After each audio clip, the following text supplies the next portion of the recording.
مسجد بنی ہے، اگر قبروں سے محبت نہیں تو راجہ مسجد بنوا گیا ہے۔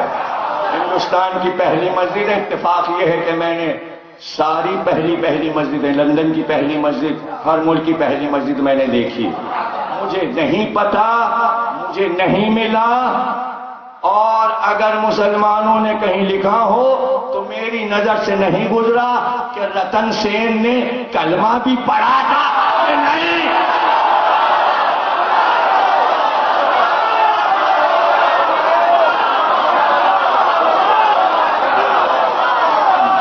دین پھیلا، ابو ذر نے پھیلایا، ابو ذر نے پھیلایا۔ پرانے رشتے تھے، لوگ آنے جانے لگے۔ جب علی کی حکومت آئی تو وہاں کے لوگ آ کر کوفے میں آباد ہوئے، کچھ مراٹھے، کچھ راجپوت، کچھ جاٹ جنہیں عربی میں زت کہتے ہیں، زیت و زت، عربی کی کتابوں میں لکھا زت، ہندوستان سے آئے تجارت کرنے اور کوفے میں انہوں نے کالونیاں بنائی۔ کون کون سے ورق آپ نے تاریخ میں دفن کر دیے ہیں؟ پھیلاؤ دین کو، پھیلاؤ، کائنات کو اپناؤ، کائنات کو اپنا بناؤ۔ تبلیغ اپنی ہی گلیوں میں نہیں ہوتی، جاؤ وہاں پڑھواؤ جہاں نہیں ہوتی۔